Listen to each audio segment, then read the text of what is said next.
Muy buenas tardes a todos, a todas. Disculpas por este retraso, porque con la emoción de esta mañana hemos tomado con calma nuestra... Bien, excusez-nous de ce petit retard et nous vous remercions de votre patience et votre ponctualité parce que sans doute... D'abord, vous dire très rapidement, comme vous le savez, ils nous attendent les 2 dernières conférences et conversations, lesquelles ont souffert certaines modifications. Aussi bien la première, que vont nous offrir aussi bien Germaine Acogny que Carme Riera, mais Carme Riera a eu un accident, enfin pas grave, heureusement, mais qui l'a empêché de pouvoir se déplacer avec nous. Et grâce à la générosité de Rosa Maria Calaf qui va la remplacer, donc cette conversation aura lieu autour d'une chorégraphe, une danseuse et une grande journaliste co-réponse qui avait déjà, participé lors de l'inauguration. Et pour la dernière conférence, celle qui allait maintenir Nunzio Ordine avec Ulia, eh bien, Ulia malheureusement a eu un problème familial grave et il n'a pas pu être avec nous. Et finalement, nous allons écouter la parole de Nunzio qui sans doute va fermer parfaitement ces Trovades 21. Bien, nous allons alors démarrer avec la danse de Germaine Acogny et je voudrais remercier énormément à Aide Cormenero et Ami Mbey qui hier nous ont offert un magnifique spectacle en particulier et je voudrais aux deux leur remercier énormément par un applaudissement.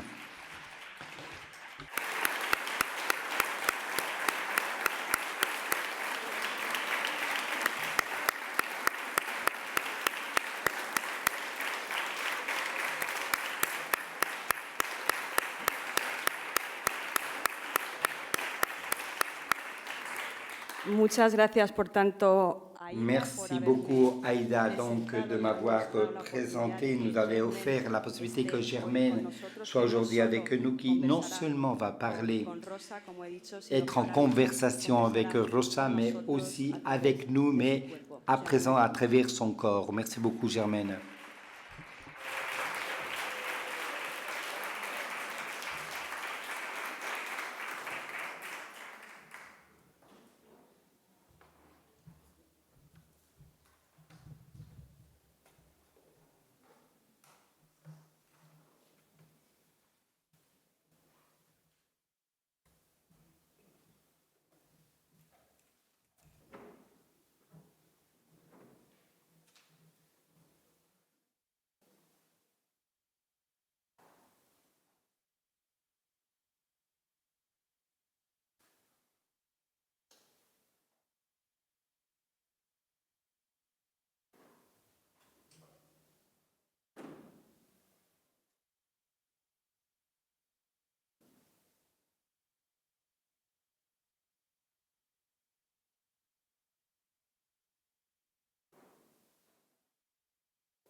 Voilà. Bueno, merci. Reality. Fantastique, merci. Bueno, realmente fantástico. Bien, véritablement fantastique. Si ce n'est pas un dialogue, qu'est-ce que cela peut être qu'un dialogue?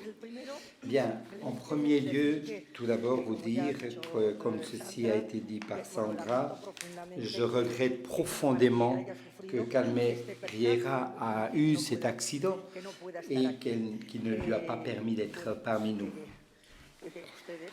Et je suis désolé d'être venu pour rencontrer Carmen Riera et à nouveau vous êtes avec moi. Parce que ce n'est pas la même chose sans doute une grande écrivaine qu'une très volontaire journaliste. Et ce n'est pas la même chose un penseur que quelqu'un qui raconte. Et donc, d'abord, nos meilleurs voeux à Carmen sans doute. Et je m'excuse profondément d'avoir usurpé sa place.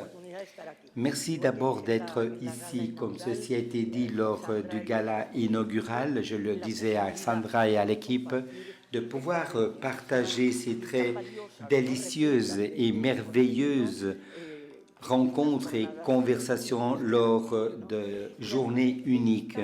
Et dans mon cas personnel, Camus, qui a toujours été un personnage très initiatique, car il fait partie de presque cette adolescence et première jeunesse des années 60, début des années 60, je dis bien, où, enfin, j'avais ces livres qui, en plus, étaient interdits à l'époque, et c'était très difficile d'obtenir des livres de Camus. Il fallait les trouver depuis l'étranger, et c'était faire un peu ce catéchisme de cette jeune rebelle que j'étais déjà à l'époque.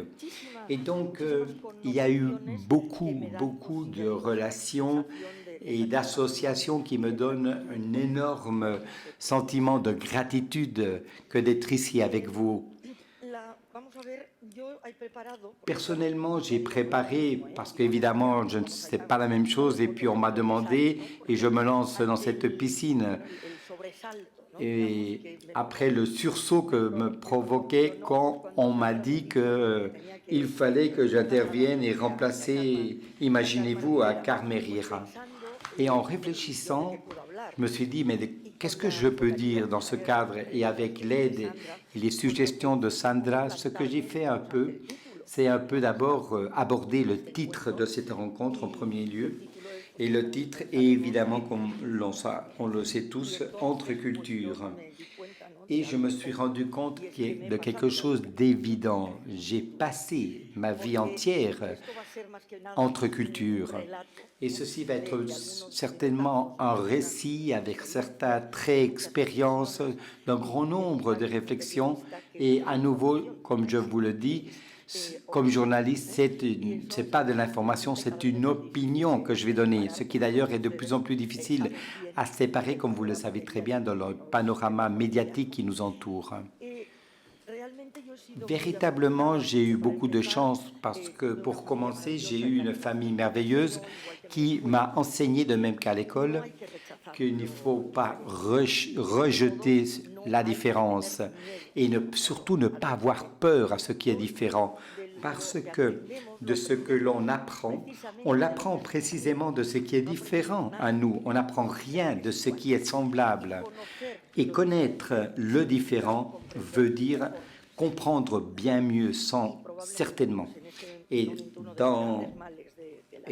actuellement, l'un des grands mots de la civilisation, c'est qu'il croit qu'il sait et il ne sait pas. Et il se pose très peu de questions, cette civilisation. Et le besoin de poser des questions, c'est celui qui permet précisément de pouvoir construire une connaissance propre de ce qui a lieu. C'est pourquoi, moi-même, dans ma vie, j'ai traversé la diversité, j'ai vécu dans la diversité et le défi toujours présent de comprendre cette diversité. Je me rappelle toujours un missionnaire de l'ordre des Pères blancs que j'avais rencontré il y a de très longues années en Afrique qui disait que lorsque quelqu'un arrive à un endroit, après un certain temps, évidemment, à la fin, si je vais rester ici beaucoup de temps, je peux raconter et écrire même une encyclopédie. Après, il disait, après quelques années, bon, pas une encyclopédie, peut-être un traité. Et après, il dira non, plutôt un livre. Et quand il est resté 40 ans, il dit, je crois simplement écrire une pensée. C'est quelque chose qu'il ne faut pas oublier. C'est qu'il y a une énorme difficulté. Et la seule possibilité de surmonter la difficulté, c'est le dialogue. Le dialogue interculturel, moi, je l'ai toujours vécu de manière inséparable, non pas seulement de mon devoir comme journaliste, et sans doute de ma passion comme quelqu'un qui voyage beaucoup. Parce que la réalité, c'est qu'on se connaît très, très peu. Malgré qu'à présent, nous avons à notre portée de main, à un clic, toutes les connaissances. Mais personne ne nous enseigne à le chercher convenablement. Et même beaucoup qui essayent de qu'on n'y parvienne jamais. Et c'est comme je vous disais, la réalité, c'est qu'on se connaît très peu. Et je me suis rappelé d'un guide que j'avais rencontré en Chine. Moi, j'ai vécu un certain temps en Chine, un guide des années 90 que beaucoup de Chinois obtenaient à l'école de langue de Shanghai lorsqu'ils voulaient se déplacer en Espagne. Il y avait une série de descriptions typologiques, la géographie, la situation. Enfin, ils soulignaient beaucoup qu'il n'y avait qu'un seul rivière qui pouvait être, sur lequel on pouvait naviguer, et il est très très court, évidemment pour la Chine, où tout le transport a été fluvial, avec ces fleuves immenses. Cela leur semblait très rare. Mais quand on regarde comment est-ce qu'ils racontaient la façon de vie des Espagnols, ils disaient « Les Espagnols travaillent sans hâte. Entre la 13h et 14h30, les rues sont pleines de personnes qui se promènent et ils s'arrêtent une ou deux fois pour prendre l'apéritif. Et même les bébés sont réveillés jusqu'à 10h du soir. » C'est une habitude que de se promener et passer du temps dans la rue. En Espagne, ce n'est pas de mauvaise éducation. Regardez les autres, voir comment ils s'habillent et voir avec qui ils sont, parce que c'est un passe-temps normal.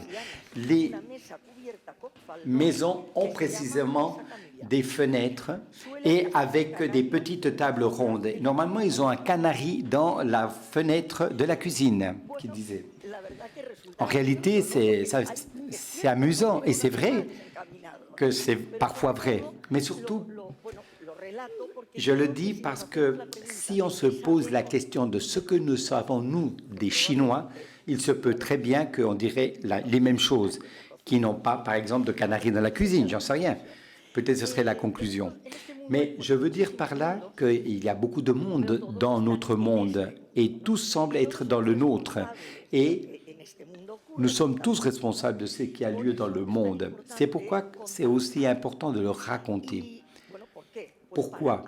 Eh bien, pour le rendre, ou pour, disons, passer le mot. Et pourquoi? Pour favoriser cette connaissance, qu'est-ce qu'on fait? L'action. Et je vais vous donner une autre petite histoire. Et je suis désolé, je fais quelque chose que les journalistes ne doivent jamais faire, c'est de parler de soi-même. Mais ici, je crois que je suis là précisément pour ce témoignage.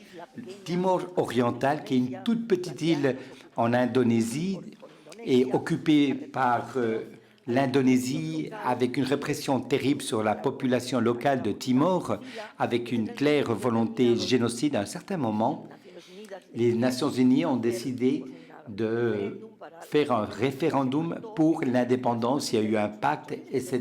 Et certains d'entre vous, vous vous rappelez de cela. Pourquoi je raconte cela? Parce que, justement, j'ai visité plusieurs fois pour couvrir ces événements. Et à un moment donné, je suis tombé.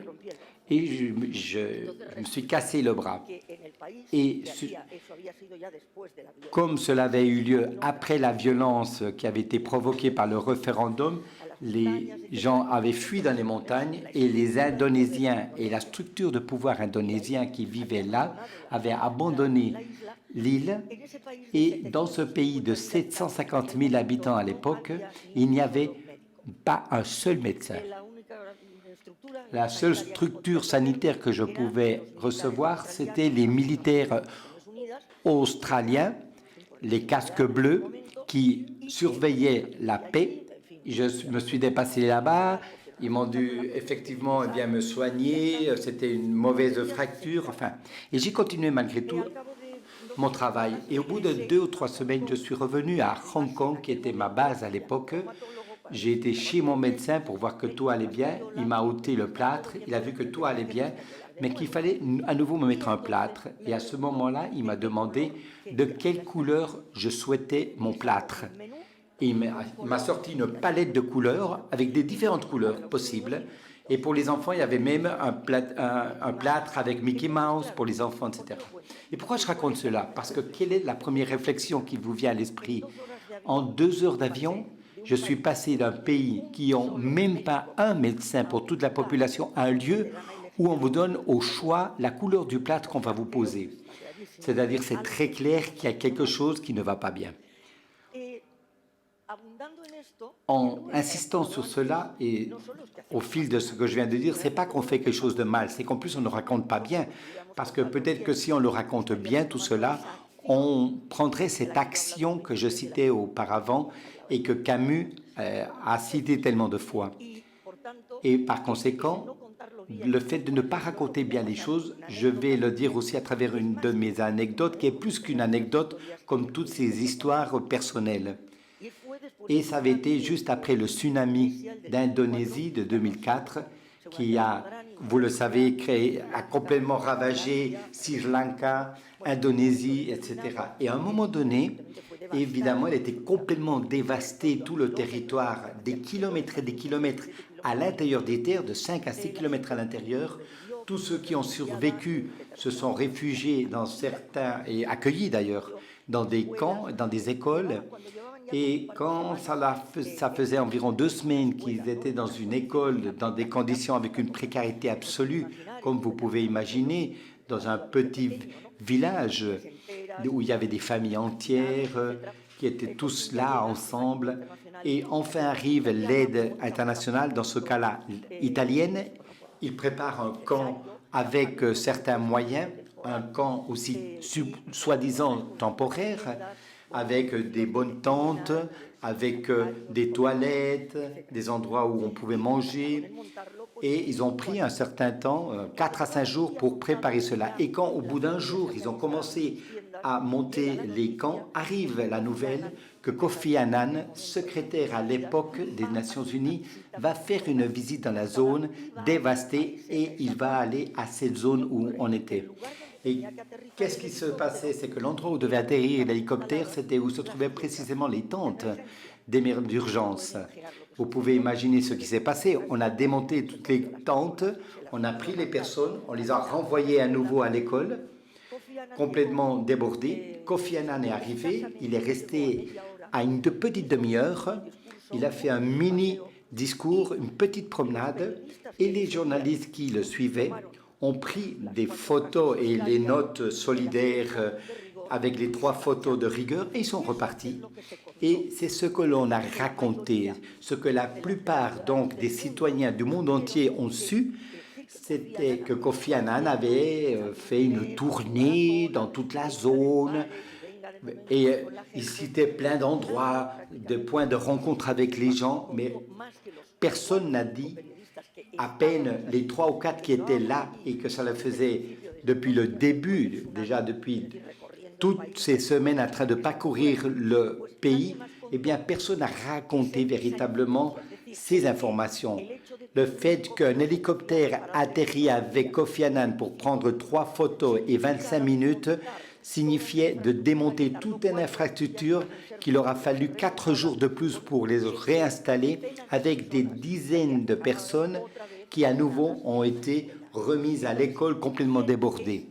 Alors qui véritablement est le sujet? Pour qui est-on en train de faire ces opérations humanitaires? Est la bonne question. Soi-disant c'était pour les victimes, mais là les victimes sont les derniers auxquels on réfléchit et on pense. C'est pourquoi finalement, nous les journalistes, on a toujours une énorme lutte depuis très longtemps contre ce qui est superficiel, contre l'exigence entrepreneuriale de donner surtout l'importance de l'impact que sur parler de ce qui est important, avec des messages simplistes en expliquant que la destruction d'un tsunami ou un quelconque conflit, la douleur que cela cause est si énorme, sont simplement causées par des forces naturelles imprévues, inévitables, et que, voilà, on ne peut rien faire contre cela. Cela est ainsi, c'est vrai, dans de nombreux cas, mais dans d'autres cas, très fréquemment, je dis bien, derrière tout cela, il y a les mauvaises pratiques de l'homme qui provoquent cela. Et nous assistons à ce phénomène de nouvelles qu'on prend et on jette, qu'on part d'un sujet pendant quelques jours jusqu'à fatiguer tout le monde, et on le voit tous les jours à présent, et du coup, rien du tout, silence. C'est-à-dire les caméras ont disparu, le centre n'est plus là, ni l'intérêt, et la perception, c'est que, voilà, ils ont trouvé une solution, c'est en voie de solution, il n'y a plus rien à dire. Mais en réalité, les caméras s'éteignent, mais les vulnérables et les victimes restent là, demeurent. Par ailleurs aussi, il me semble qu'il est essentiel d'enseigner aux petits et aux plus grands comment faut-il apprendre le langage des médias. Ce matin, on parlait des paroles et dans ce cas-ci, on parle constamment dans ces journées de l'importance de la parole et du dialogue. Et dans le cas, par exemple, comme ceci a été démontré par Germaine, l'importance de l'expression, l'usage du corps pour s'exprimer et produire ce dialogue, n'est-ce pas? Mais très clairement, cela, il faut le savoir. Il faut savoir l'interpréter. C'est un langage. Si, ce matin, on disait, si on ne se met pas d'accord que ceci est une table, et on s'est mis d'accord là-dessus, et quand je dis une table, on sait de quoi je parle, il est très difficile de se comprendre si on ne donne pas ces codes. C'est pourquoi il faut enseigner, mais depuis toujours, c'est-à-dire les tout-petits sans doute, mais aussi les adultes actuellement, à comment consommer les médias, parce que le langage médiatique a complètement changé. Celui que nous connaissions à l'époque n'existe pour ainsi dire plus. C'est pourquoi il nous faut réapprendre pour savoir qu'est-ce qui est en train d'être dit et qu'est-ce qui est ce que nous devons comprendre de ce qu'ils nous disent. On doit utiliser le réseau, sans doute. Il y a beaucoup, je passe beaucoup dans les écoles et je leur dis, mais bien sûr, vous devez utiliser les réseaux sociaux. C'est un outil merveilleux. Mais attention, une chose est de, effectivement, utiliser le réseau ou tomber dans le réseau. Il nous faut profiter de la technologie comme outil, je dis bien, comme un outil de connaissance au maximum, mais ne pas chuter et permettre que la technologie profite de nous, ce qui est complètement différent. C'est pourquoi cette connaissance de ce que nous souhaitons dire quand nous voyons où on se rapproche d'un message, quel qu'il soit, est fondamental. Je vais me permettre de vous donner un autre tout petit exemple qui était aussi très intéressant. J'étais à Bhoutan, peut-être certains vous le connaissez un peu plus. C'est un tout petit royaume à l'Himalaya qui se trouve entre les deux monstres asiatiques, la Chine et l'Inde. Il a été fermé, ce petit royaume, pendant des siècles aux étrangers, et il y a quelques petites années, moi ça faisait à peine 9 ans qu'il avait ouvert ses portes, le roi avait décidé d'ouvrir ses portes aux étrangers avec beaucoup de soin. Je ne vais pas rentrer dans le détail, s'il y a un colloque et vous avez un intérêt, je peux en parler, mais je ne veux pas me perdre là-dessus. Il a ouvert donc un peu ses portes parce qu'il s'est rendu compte qu'il fallait qu'il s'incorpore à la mondialisation. L'une des choses qu'évidemment il a fait immédiatement, ça a été créer une télévision à Bhoutan, parce qu'il n'avait pas de télévision. Il n'y avait pas de télévision, pas de radio, il n'y avait absolument aucun moyen. Mais il lui a semblé, le roi, qu'il fallait choisir la télévision. La télévision est arrivée, et évidemment, les télévisions sont arrivées très peu en nombre, et pour ainsi dire, presque personne ne pouvait en avoir. La plupart du pays n'a même pas de lumière, d'électricité. Mais on a quand même installé eh bien, des générateurs d'électricité et les téléviseurs, les télévisions sont arrivées dans les petits villages. Ceux qui ont un certain âge, ils savaient ce que c'était que les téléclubs quand la télévision avait commencé en Espagne, parce que le village entier se déplaçait au téléclub. En Afrique, c'est tout à fait habituel, ce type de circonstances, dans certains lieux. Pas tout partout, évidemment. Eh bien, là, c'était la même chose, où ils ont placé la télévision. Ils ont décidé de l'installer dans la maison du prof. Ceux qui avaient un peu plus d'argent ont acheté leur propre télévision, mais ils étaient très rares. Mais tout le monde allait voir la télévision. Que s'est-il passé? Eh bien, que la première chose qu'ils ont dû faire, c'est expliquer d'abord aux enseignants, puis les enseignants à tout le reste, la différence entre la réalité et la fiction. Parce qu'ils étaient incapables de savoir où commençait l'une et où terminait l'autre. C'est-à-dire que quand ils voyaient, surtout c'était des séries de l'Inde, parce que culturellement ils sont les plus proches, des séries, donc des feuilletons de l'Inde, ils croyaient quand un acteur recevait un coup de couteau, où on tirait dessus, il mourait de vrai. Et ils devaient le dire, non, non, non, ça c'est une fiction. C'est quand vous-même, vous, dans vos pratiques rituelles, vous simulez, n'est-ce pas, la violence. Ah bon, d'accord, oui, alors là, oui, on a compris. Et on leur donnait une information et arrivait tout d'un coup la télévision et on donnait des infos. Ils disaient, oui, oui, là, c'est vrai, quand on donnait une info d'un massacre, ils disaient, ah bon, ils ne sont pas tous morts alors. C'est ce qu'ils comprenaient eux. Et voilà ce que je souhaite vous dire aussi, à nous qui croyons qu'effectivement ce que c'est que de la fiction, de la réalité, parce que si on commence à réfléchir, et c'est un peu ce que je prétends avec mon intervention cet après-midi, de laisser quelques petits traits, n'est-ce pas, des petites pistes ou pilules pour penser plus tard, eh bien si on y réfléchit en vérité, sommes-nous toujours capables, et je crois que chaque fois beaucoup moins, nous-mêmes dans notre milieu, avec autant d'informations et habitués à la technologie, à la télévision, à tout cela, sommes-nous véritablement capables toujours de distinguer ce que c'est que la fiction face à la réalité, distinguer le mensonge de la vérité? Eh bien, je crois que, enfin, chacun aura sa propre réponse, n'est-ce pas? Eh bien, voilà ce que va me permettre de rentrer au cœur de ce qui nous réunit dans le journalisme. Et la première chose que je tiens à dire, c'est que Albert Camus disait que la presse peut être bonne ou mauvaise, mais qu'à coup sûr, que sans liberté, il ne peut y avoir qu'une mauvaise presse.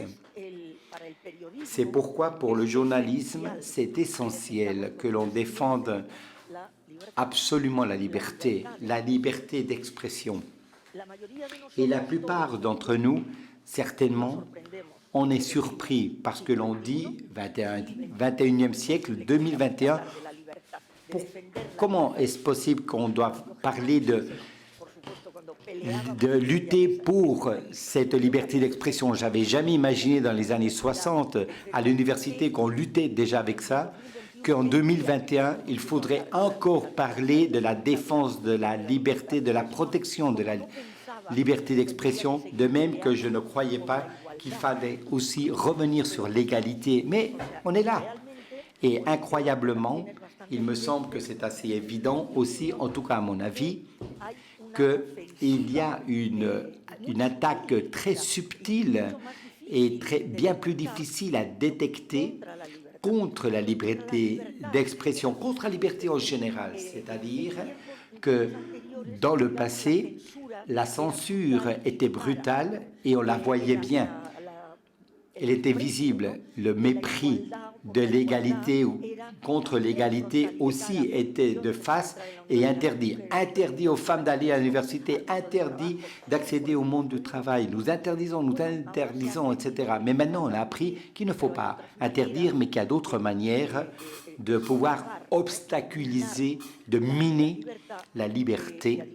Et comme je le dis, c'est bien plus difficile de le dépister à présent. C'est pourquoi pour les journalistes, nous devons être extrêmement attentifs parce que nous avons entre nos mains un bien extraordinairement délicat, éthique, exigeant, qui doit être au service du dialogue, qui est le cœur de notre propos. Le dialogue qui est la seule manière possible d'être au service de la connaissance, c'est-à-dire que l'on ne peut jamais laisser que l'information soit au service de la confrontation et de l'ignorance, ce qui malheureusement a lieu très fréquemment. Albert Camus avait déjà dit en 1951 qu'il y avait une affiliation presque idéologique entre la haine et le mensonge. Moi, cela me semble une réflexion, comme toutes celles qu'il a réalisées, absolument pertinente. Et nous le voyons tous les jours. Et avec cela, je veux me référer aux fake news, c'est-à-dire les mensonges. Avec ces fake news, on a toujours l'habitude de le nommer en anglais, quand on pourrait le dire parfaitement en espagnol ou dans n'importe quelle autre langue, qui serait le mensonge, qui serait celle qu'on a toujours mentionnée comme un mensonge. Mais quelle est la différence à présent? C'est que ce mensonge, ce leurre de toujours, mais beaucoup plus efficacement préparé. Et là, la différence, parfaitement cuisiné. Et le journalisme ne peut être complice de cela. Cependant, de plus en plus, nous sommes en train de vivre dans un panorama de nouvelles qui nous mentent, de silences qui nous trompent et d'un énorme bruit médiatique qui nous confond. Et la force du dialogue doit agir contre ces idéologies du pouvoir et exige précisément du journalisme sur quelconque support, quel qu'il soit, conventionnel, presse, radio, télévision ou même le numérique, surtout le numérique actuellement, n'est-ce pas? Parce que le journalisme, ce qu'il doit faire, c'est rendre visible l'invisible et raconter ce qu'on tait. Parce que ce que certains ne souhaitent pas montrer et que l'on dise, presque jamais, parfois, mais très rarement, c'est au profit du bien commun, mais plutôt au profit d'intérêts très particuliers. C'est pourquoi l'engagement et la fonction des médias est d'offrir une information qui puisse refléter et défendre l'égalité et la diversité, qu'il dénonce l'injustice, qu'il protège la liberté, c'est-à-dire, je suppose que vous tous, vous avez observé ces valeurs camusiennes, parce que véritablement, la liberté est la base absolue de tout. Si on perd la liberté, nous allons perdre la justice. Et sans justice, qui est le grand mal du monde actuel, l'injustice donc, si on perd cette justice, on perdra aussi toute possibilité. C'est pourquoi cela exige une information sans préjudice, sans cliché, indépendant, véritable. Et si la question qu'on se pose à chacun d'entre nous, je crois que de manière générale, malheureusement, ce n'est pas le cas. Je parle de tendance en toute, et pas tout partout, c'est la même chose. Des fois, c'est plus et d'autres moins, mais c'est la réalité. Il y a deux choses que je tiens à nuancer avant de terminer. C'est pas que auparavant la pratique journalistique était parfaite, absolument pas. Ce qui se passe, c'est que la mauvaise pratique actuellement est élargie. On la divulgue plus et on le fait beaucoup mieux. C'est-à-dire, on fait beaucoup mieux ce qu'il ne faut pas faire. Actuellement, il y a une excellente pratique journalistique. Il y a un grand nombre de médias, j'insiste, numériques, mais également conventionnels. Beaucoup de journalistes qui s'efforcent. Mais le problème, c'est qu'il faut savoir les chercher parce qu'il y a beaucoup de forces qui sont intéressées et en train d'investir beaucoup pour cacher ces informations. C'est pourquoi, c'est la raison pourquoi je vous disais l'alphabétisation médiatique, d'apprendre à utiliser les moyens. Personne n'est en sachant tout, on doit tout apprendre et la manière d'apprendre, c'est l'éducation. qui est le pilier fondamental, et l'information. Sans ces deux piliers, la liberté tremble. Et c'est la raison pour laquelle on a tellement peur de l'éducation comme de l'information de la part des dictatures et les totalitarismes, soit-ils religieux, politiques ou économiques, c'est-à-dire que couper la liberté et tout simplement provient de diverses parties. Disons que le monde peut se bénéficier de la technologie parce que certainement il fournit la possibilité de multiples et de très rapides chaînes de communication. Cependant, cet outil, c'est bien ça, un outil que s'il est bien utilisé, ce sera positif, mais s'il est mal utilisé, ce sera négatif. C'est-à-dire que ça peut être un outil pour la connaissance, pour le rapprochement aux différents et à ce qui est différent, ou cela peut être un outil pour la méconnaissance, le mensonge et pour l'erreur. Et les médias sont très sélectifs au moment d'investir du temps et de l'argent. Et c'est pourquoi, de plus en plus, et on l'a dit ce matin aussi, nous sommes centrés sur tout ce qui a un prix, mais on oublie très souvent et fréquemment de ce qui a une valeur véritable. Et c'est l'une des missions aussi du journalisme, de ne pas permettre que cela ait lieu et que l'on oublie cela, cette relation. Effectivement, on peut sculpter le David de Michel-Ange, mais on peut également sculpter un monument à Hitler. Et chacun d'entre nous peut décider quelle de ces deux sculptures il souhaite admirer. Mais clairement, il doit pouvoir décider sur la base de la connaissance. Les médias ne peuvent pas produire de l'ignorance sociale. Et Albert Camus disait « Le mal qu'il existe dans le monde provient de l'ignorance ». Les bonnes intentions peuvent provoquer autant de dommages si la malice n'a pas de connaissance. Raison pour laquelle il est essentiel d'échapper de cette intoxication et d'abandonner, comme on disait, le superficiel, se défaire de l'ethnocentrisme, parce qu'après, je voudrais parler avec Germaine et qu'elle puisse nous parler des difficultés de dialogue avec l'Afrique, où nous avons maintenu des relations pendant des siècles, mais combien la communication est mauvaise entre nous et combien on a du mal à comprendre l'Afrique. Et pourtant, j'ai beaucoup travaillé en Afrique. Cappuccini disait qu'il nous faut absolument apprendre le différent. C'est l'intermédiaire principal entre des réalités des personnes qui se méconnaissent entre elles.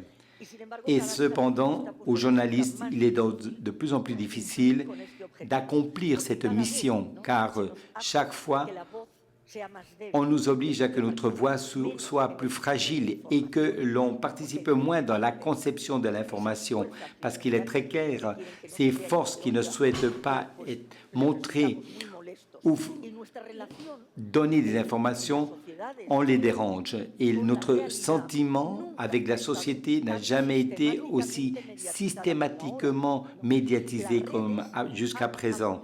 Les réseaux ont coupé et éliminé, effacé toutes les distances, mais non pas les différences. Ils auraient pu. Ils ne le font pas, au contraire, ils méprisent les connaissances. Et quand on met comme priorité ce qui nous sépare à ce qui nous unit, ce qui nous sépare et nous unit à l'autre, et ce que nous sommes en train de provoquer directement, c'est la confrontation et non pas le dialogue. Et nous avons des exemples, eh bien peut-être le plus proche et le plus récent. Regardons les Balkans, par exemple, ce qui s'est passé aux Balkans. C'est pourquoi, voilà où on se trouve. Je termine et je voudrais dire que Camus a commencé, et il disait ce matin, comment il sentait la menace de la désintégration, et il se référait là, il mentionnait l'invention de la bombe atomique.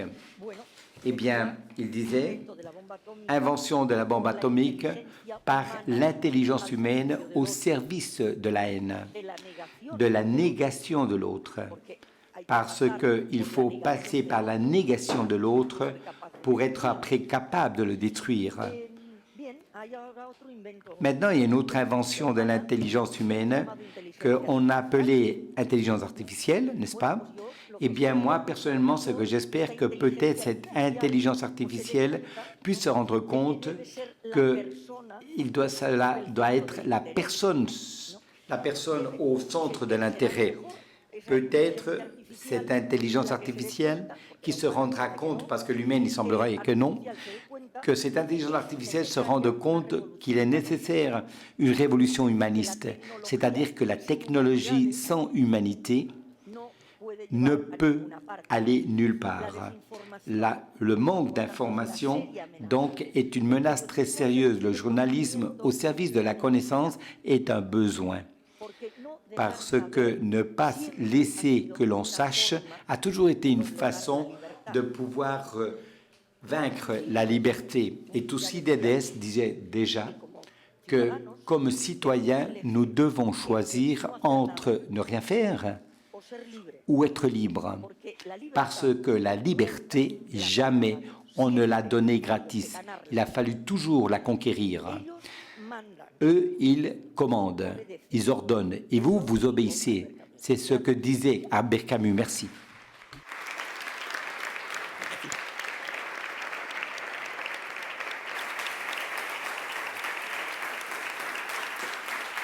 Thank you.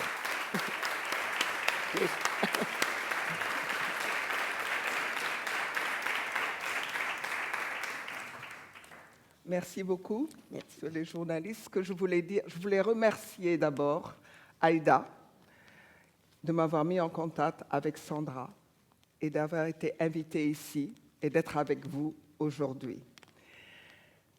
Quand j'ai reçu cette invitation et que j'ai vu le texte, le dialogue des civilisations, le dialogue des cultures, je n'ai pas beaucoup lu Camus. J'ai lu La Peste, parce que c'était ce qu'il fallait lire. Mais quand je suis arrivée ici, j'ai écouté chaque personne qui en parlait de Camus. J'ai écouté, j'ai beaucoup appris. Et pour moi, c'est vraiment cette coïncidence, ce dialogue des écrivains, Senghor pour moi, Camus et Senghor, c'est la même chose. C'est la même pensée, c'est le dialogue, c'est l'échange. Et j'ai toujours l'habitude de comparer, quand j'apprends quelque chose, de voir les similitudes.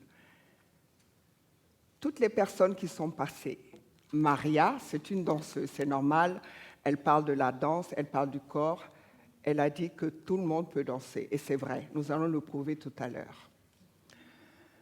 En plus, tous ceux qui sont passés, il faut voir, parlent avec les mains, le corps est au centre, c'est le corps, vous écrivez avec le corps. Et en écoutant le photographe, quand il écoute les vagues, il se met derrière, il travaille avec le corps. Vous voyez, j'ai regardé, j'ai observé. Et ce matin, j'ai aussi entendu parler de Nietzsche. Eh bien, Nietzsche disait « Je ne saurais croire qu'en un Dieu dansant ». Et aussi, cet écrivain Camille, je crois, hier, il a parlé de l'espoir.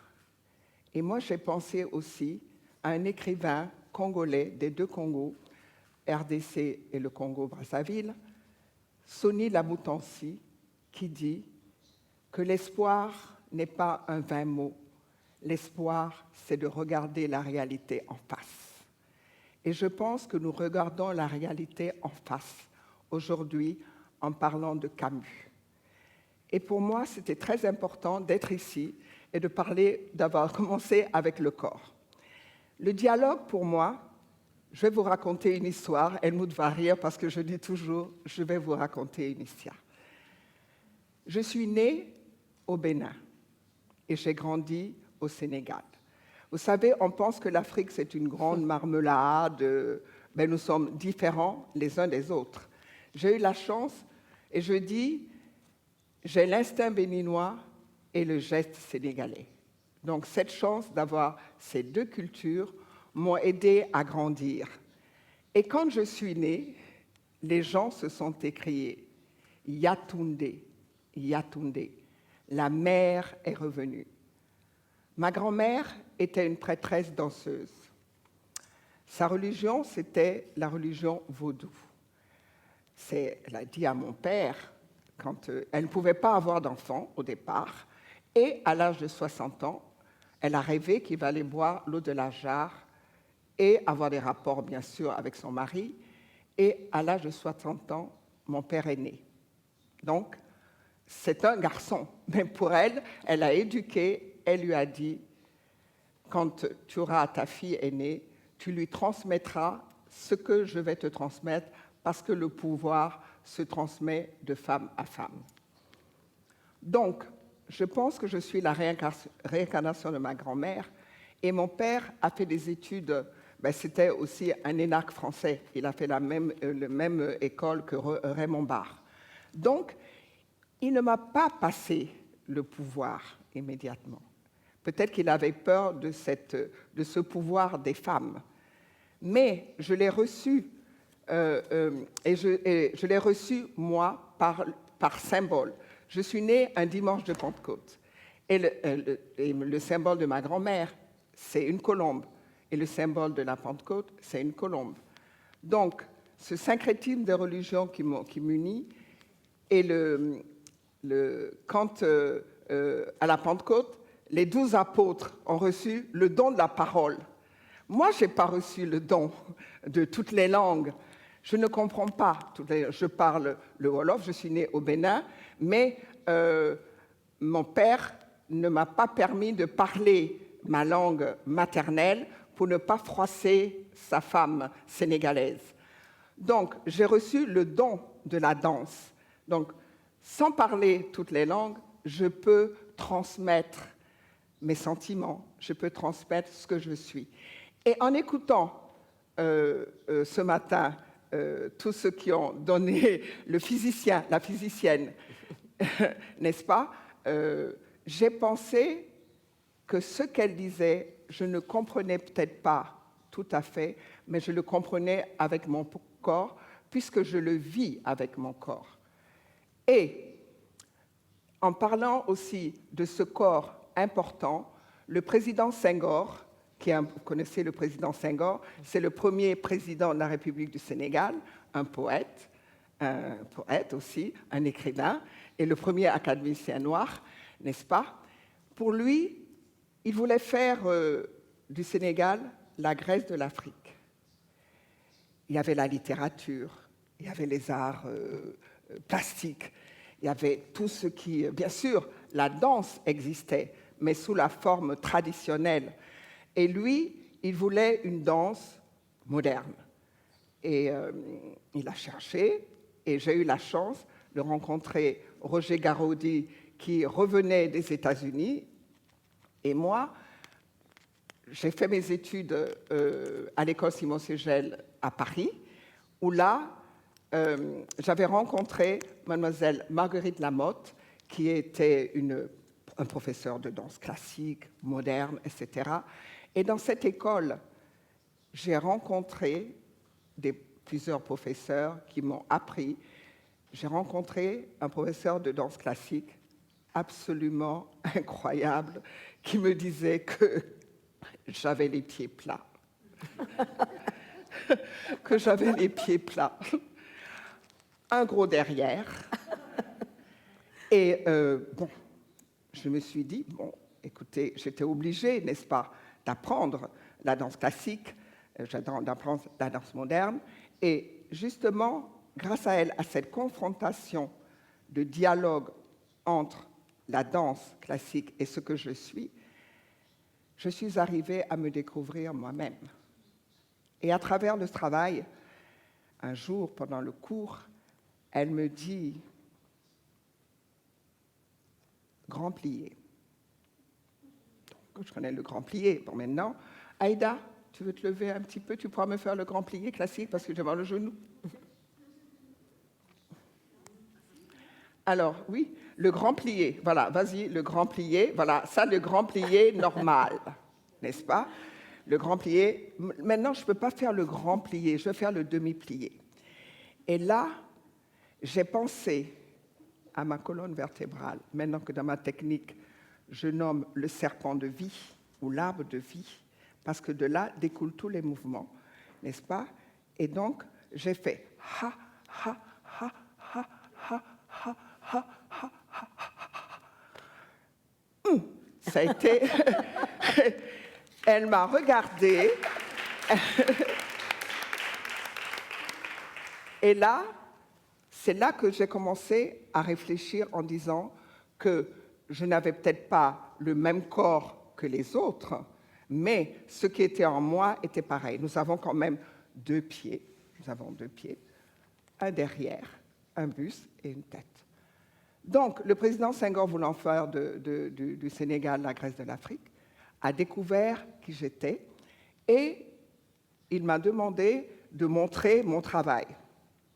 Donc, j'avais une petite école de danse avec des amateurs. Il y avait les Européens bourgeois qui venaient, ou les femmes sénégalaises ou libanaises qui venaient. Donc, avec mes petites danseuses, je lui montre le travail. Il me dit, bon, oui, mais moi, je ne suis pas connaisseur. Je voudrais vous présenter à Maurice Béjart, qui est un ami et qui pourra mieux juger de votre travail. Donc, le président Senghor a été invité par le roi Baudouin à Bruxelles. Il me met dans ses bagages. Et en arrivant à Moudra, Bruxelles, parce que c'est là que Maurice Béjart avait son école de danse, de formation de danseurs, où un danseur devait être aussi interprète, musicien, ainsi de suite, et jouer avec tous les instruments de son corps. Et quand j'ai donné le cours à Moudra, je crois que Maurice Béjart a été impressionné, et il en a parlé au président Senghor, qui m'a fait des tas de compliments, mais j'ai dit, mais Maurice Béjart devait dire à moi-même, le dialogue, que ce qui était bien ou pas. Le lendemain, je suis allée le voir et j'ai dit, s'il baisse les yeux, je vais gagner. Alors, je suis arrivée, je lui ai dit, mais voilà, qu'est-ce que vous pensez de mon travail? Et nous avons commencé à dialoguer, et il a baissé les yeux. Je dis, waouh, j'ai gagné. Mais Maurice Béjart, c'est un homme timide. On a l'impression qu'il est très fort, mais très timide. Et il a été invité au Kenya pour une conférence et on lui a demandé d'ouvrir un Moudra en Afrique. Et il a dit, parce qu'on lui avait demandé d'aller aussi en Inde, le Maroc lui avait demandé, il a dit, je vais aller au Sénégal, parce qu'il y a mon ami, le président Senghor, et Germaine Acogny, qui a commencé une nouvelle danse, quelque chose de nouveau. Donc, il est arrivé, et Moudra Afrique, ça a été le premier centre de formation panafricaine pour tous les danseurs africains au Sénégal, qui a été créé par Maurice Béjart et le président Senghor. Donc, j'ai été la directrice artistique pendant 5 ans. Et on apprenait la danse classique, la danse africaine, les danses traditionnelles et ma technique de danse où je l'ai expérimentée avec des danseurs africains. Donc, pendant 5 ans, cette école, ça a été comme une étoile filante parce que ça n'a pas duré. Le président Senghor est parti à la retraite et le suivant n'a pas voulu continuer, n'est-ce pas, son œuvre. Et à ce moment-là, c'est à ce moment où tout était bouleversé, je ne savais plus où aller, perdu absolument, je rencontre Helmut Vogt, qui est là, dans cette salle, qui est mon mari, et on s'est rencontrés, et j'étais obligée de m'expatrier, de partir du Sénégal, puisque je n'avais plus de travail, et nous avons commencé à dialoguer sur l'avenir je suis partie d'abord en Allemagne, puis au fur et à mesure, nous avons dit que vraiment une idée ne meurt jamais et qu'il fallait un centre de formation pour les danseurs africains. Parce que pour devenir danseur, c'est un métier. Mais en Afrique, on a toujours considéré que c'était un divertissement. Et donc, pour vraiment asseoir cette idée de métier, il nous a fallu dire qu'il fallait un centre de formation pour les danseurs africains. Donc, nous avons commencé d'abord nous avons commencé à travailler en Casamance, où nous allions travailler pour, au départ, avoir cette idée, ou comment avoir un centre de formation. Parce que pour avoir un centre de formation, il faut les moyens. Mais au départ, je me disais, comme en Afrique, on n'a pas besoin de bâtiments, tout ça, nous avons commencé en Afrique, en Casamance. Puis petit à petit, les problèmes se sont posés en Casamance. Et nous avons eu des problèmes en Casamance et nous sommes allés à Toubab Dialaw pour faire cette école de formation. Donc, quand nous sommes arrivés à Toubab Dialaw, il nous a fallu avoir un lieu. Et donc, il fallait les moyens. Tout c'est le nerf de la guerre, l'argent. Donc, nous avons choisi un espace où nous avons décidé que c'était là. Et l'École des Sables, qui est un centre de formation pour les danseurs de toute l'Afrique, francophones, anglophones et lusophones aussi. Donc, c'est en 1998 que nous avons décidé de faire ce centre à Toubab Dialaw. Et à ce moment-là, nous avons commencé la formation en invitant tous les danseurs de toute l'Afrique. Ce n'était pas facile. C'était pas facile à ce moment-là. Et voilà, l'École des Sables est née en 1998. C'est un centre de formation de danse traditionnelle et contemporaine d'Afrique, et aussi un centre de rencontre et d'échange des danseurs africains, francophones, lusophones et anglophones, qui viennent à apprendre, échanger, et surtout échanger, dialoguer à travers la danse. Le cours le plus important, c'est que, par exemple, quand nous faisons des rencontres des danseurs africains, nous avons une quarantaine de danseurs venant de 24 pays d'Afrique, et le centre d'intérêt, c'est qu'ils doivent s'échanger leurs danses patrimoniales qui deviennent et ils apprennent les uns aux autres leurs danses patrimoniales pour en faire un lieu, un lieu de recherche pour faire leur création contemporaine. Parce qu'il est important que nous ayons vraiment les bases de nos traditions. Donc, l'École des Sables aussi ouvre ses portes aux danseurs du monde entier. Ce que nous avons réussi par la danse, à ce que toute l'Afrique est réunie par la danse, de s'entendre. Les politiques n'ont pas réussi à le faire. Et donc, grâce à la danse, nous avons réuni l'Afrique. Et aussi, cette ouverture vers le monde où nous invitons des danseurs du monde entier à cet échange, à cette rencontre à travers la danse. Et le stage que j'appelle le stage des 5 continents, où nous invitons les autres continents à la rencontre de l'Afrique. Et à travers leur échange, à travers leur danse, ils apprennent ce qu'ils sont. Alors, on leur demande, on dit, chaque continent se met ensemble pour réfléchir à ce qu'ils peuvent apporter à l'autre. Et à un moment donné, on met l'Europe, l'Asie, voilà, les 5 continents, et l'Europe, on dit, qu'est-ce que vous pouvez apporter par la danse? Le French Cancan. Voilà, c'était le French Cancan. Et tout le monde s'est mis à apprendre le French Cancan. Les Japonais ne connaissant pas leur danse patrimoniale, ils ont écrit un haïku dansé. Et je peux dire ici que la danse est la mère de tous les arts, parce que nous pouvons interpréter la littérature, j'interprète beaucoup les poèmes, la musique, et tout ce qui se trouve à travers, nous pouvons l'interpréter avec notre corps, et je pense que quand le corps est vrai, il ne ment pas.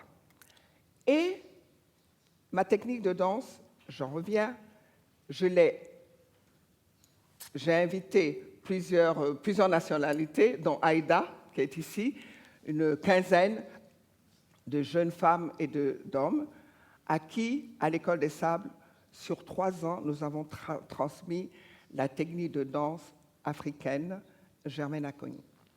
Donc, cette technique, c'est vraiment un dialogue avec soi-même, avec la nature, avec le cosmos. Nous allons faire une petite expérience d'abord. Est-ce que vous pouvez vous mettre debout, s'il vous plaît?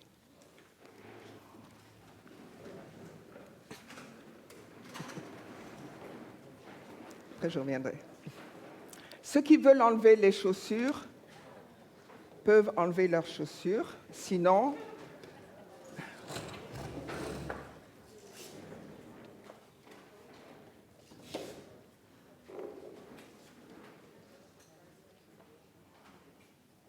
bien. Touchez ici.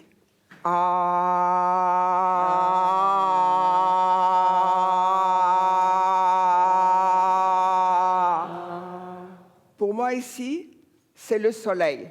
Bougez le soleil. Allez, bougez le soleil. Le soleil. Le soleil est en vous, le soleil. Voyez? Les danses africaines, c'est un dialogue permanent avec le cosmos. Donc, le soleil. Touchez-vous là, touchez, allez, demi-lune, allez, touchez. L'autre, voilà, touchez. Demi-lune, la lune. Allez, bougez la lune. Bougez, allez, bougez la lune, non, bougez la lune, allez, bougez. Veuillez bouger, attends. Juste la lune, je dis, la lune, pas le soleil. Non, la lune, voilà, allez, voilà. Attendez, les poèmes sur la sensualité, n'est-ce pas? Touchez là, ce sont les étoiles, le pubis.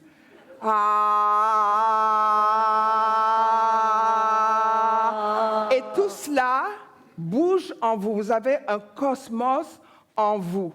Et maintenant, voyez, l'arrêt du pied, faites ceci, tac, tac, tac, allez,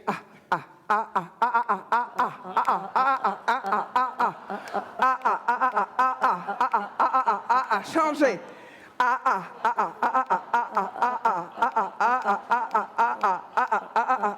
Maintenant, avec le talon, ici, allez, bougez,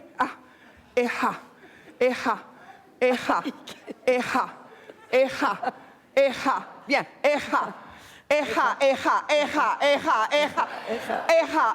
changez,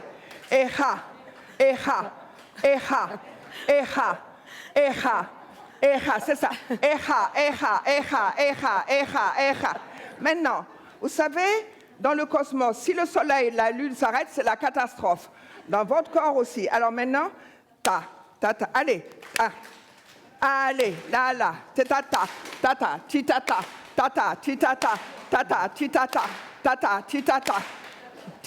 allez, titata, allez, bougez là, titata, allez, pas de blocage, titata, c'est bien, titata, le talon maintenant, titata, plus tata, pointe, titata, allez, titata, talon, titata,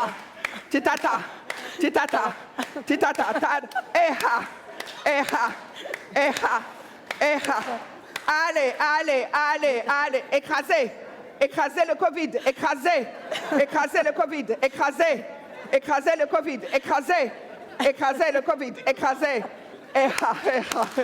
Merci.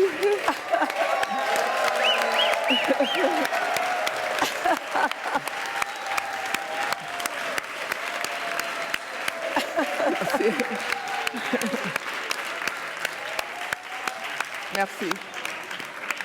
Est-ce que vous pouvez mettre la première vidéo de l'École des Sables? La première vidéo. Respirez, parce que nous allons faire... Respirez.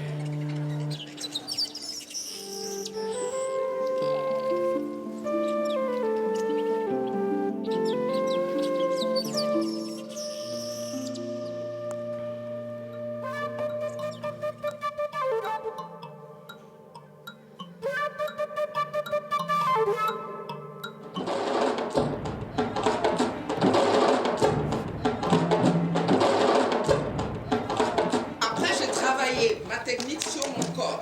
Tout a été fait sur mon corps. Mais il faut adapter à votre corps.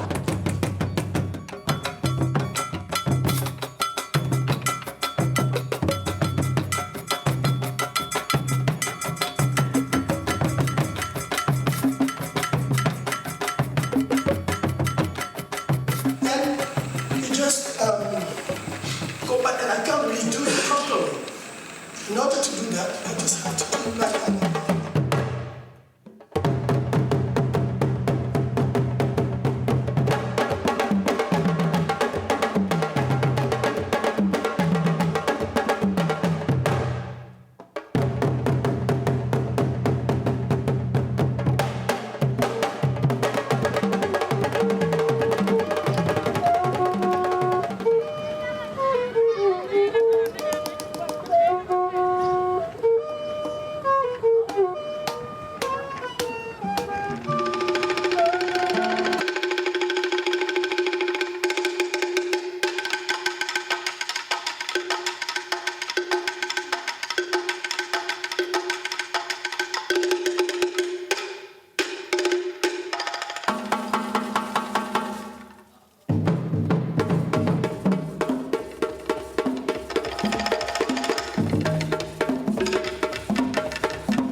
C'est incroyable, la force que ça a. Ouais. Merci.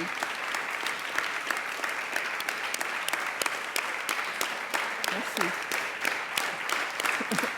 Merci. Je vais continuer. Merci.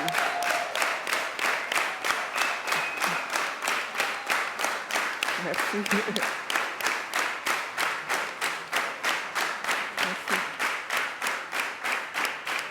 Merci. Alors, je dis, les créations chorégraphiques de la compagnie Jantabi passent toujours par un dialogue de culture.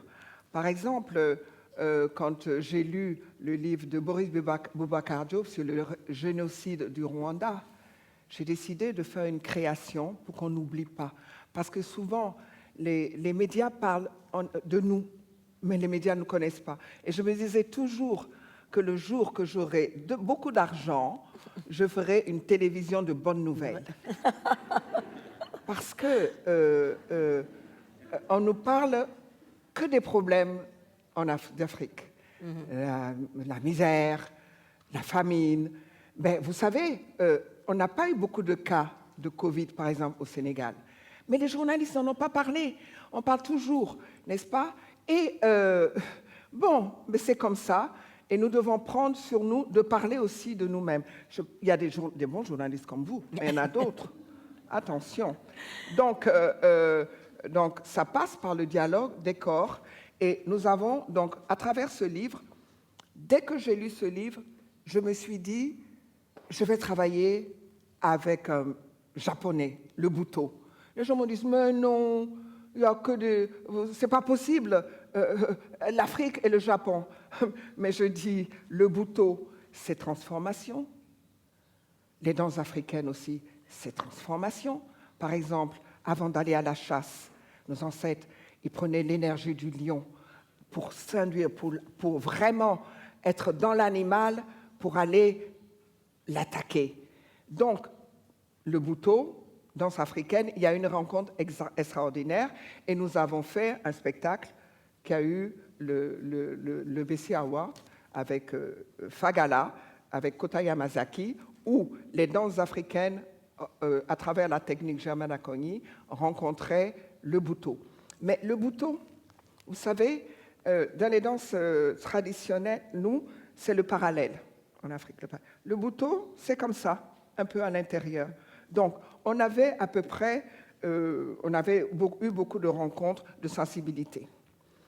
Et aussi, j'ai travaillé dans une autre création avec Jaolé Zolar, une afro-américaine. On a l'impression qu'on est noir, et bien qu'on a les mêmes habitudes, mais non. La couleur, par exemple, moi je me sens très proche de Helmut, ou voilà, peut-être plus proche de Helmut que d'un Gabonais. Parce que ben voilà, nous sommes rencontrés, c'est pas la couleur de peau qui compte, c'est la culture, comment on se sent, n'est-ce pas? Et avec Jaolé Zolar, il y a eu cette discussion où les gens de la diaspora nous ont dit qu'on les avait vendus. Bien sûr, il y a eu l'esclavage. Bon, qui a enrichi, vous savez, tout le drame, enrichi le bois d'ébène, comme on dit, a enrichi les Européens, etc. C'est vrai que nous y avons participé. Mais je me dis justement, si avec toi, je fais cette chorégraphie, cette création sur les écailles de la mémoire, je ne suis pas responsable de ce qui s'est passé, mais c'est que je voudrais qu'on se rencontre, qu'on s'explique et que cela ne se refasse, que ça ne se, qu'il n'y ait plus ce genre de génocide qui a été immense. Et donc, grâce à cette rencontre, les écailles de la mémoire, eh bien, nous sommes mieux rapprochés, nous avons fait des tournées, et je pense que petit à petit, ça change l'idée de ce que c'est l'esclavage entre nous, ce que c'était horrible, mais nous avons essayé d'éliminer, d'enlever tout ce mal qui est en nous à travers la danse. Il y a eu aussi d'autres créations où c'est toujours des dialogues de culture. Mais celle qui m'a beaucoup plus, c'est cet échange de travail de ma technique avec les quelques récipiendaires de ma technique, et que vous avez vu un exemple hier à travers Aïda, qui a transmis aussi ce qu'elle a appris à cette jeune danseuse. Et hier, je trouvais que la nature, les éclairs, la pluie, vous voyez, l'eau. Moi, j'ai un mouvement qui s'appelle le mouvement de la pluie. La pluie.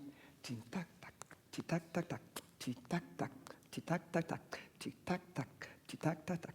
Il y avait tout. Il y avait les éclairs, il y avait la pluie. Et tout le monde, ce dialogue avec tout le monde, cette jeune fille qui s'est promenée là, qui a dansé, mais tout le monde était là, et je pense que chacun a compris, suivant son éducation, suivant son vécu, suivant ce qu'il était à l'instant présent, a senti ce qui s'est passé, sans les paroles, à travers la sincérité du mouvement, à travers un geste simple, à travers l'univers et cette rencontre avec l'autre. Et je dis toujours que la danse, quand je danse, je souhaite et que chaque danseur puisse toucher l'autre dans son plus profond, dans son être le plus profond. C'est ce que je souhaite. Et qu'aujourd'hui, que vous êtes tous des danseurs, qu'à travers le corps, vous pouvez transmettre.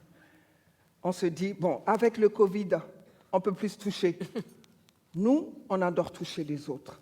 On les touche, on se touche. Mais avec le Covid, on a dû travailler online. Alors je disais, bon, puisqu'on peut plus se toucher, alors allez, levez-vous, vous allez vous toucher. Allez, on se touche. Allez, vous vous touchez. Allez, levez-vous, levez-vous, levez-vous. Levez-vous, levez-vous, levez-vous. Levez-vous, levez-vous, levez-vous. Réveillez, réveillez, réveillez. Levez, levez, levez. Réveillez, réveillez, réveillez. Levez, levez, levez. Réveillez, réveillez, réveillez. Levez, levez, levez.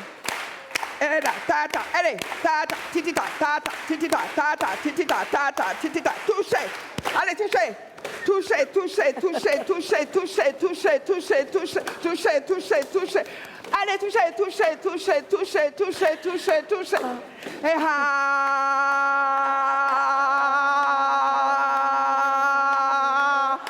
merci. Je vous remercie. Fantastique. Merci. Absolument Je fantastique. vous remercie. Merci beaucoup. Merci. Pardon? Ah oui, j'ai oublié. Le film, le dernier, sur la chorégraphie. Merci, chouchou. À force de faire danser les gens, j'oublie. Le deuxième. Heureusement qu'il est là, hein, parce que moi, je partirais. Le dialogue. Oui.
Voilà. Merci. Merci. Merci. Vraiment. Merci à vous. Merci, chouchou. Merci. Bon, je crois Merci. qu'on finit là. Hein. Oui, on C'était finit. tellement magnifique. Vraiment. Merci à vous d'être ce que vous êtes. Merci beaucoup. Merci. Merci. Merci. Merci. Merci. Merci. Vraiment merci. Merci. Je vous attends à l'École des Sables pour danser tous ensemble, hommes et femmes, la danse de la vie. Merci Sandra. Muchas gracias y Merci beaucoup. simplemente por si alguien... Donc, si quelqu'un a des doutes, si quelqu'un pense que les frontières sont réelles, je pense que là, vous avez compris, vous l'avez compris, que les frontières ne le sont pas. Ne sont pas des frontières réelles.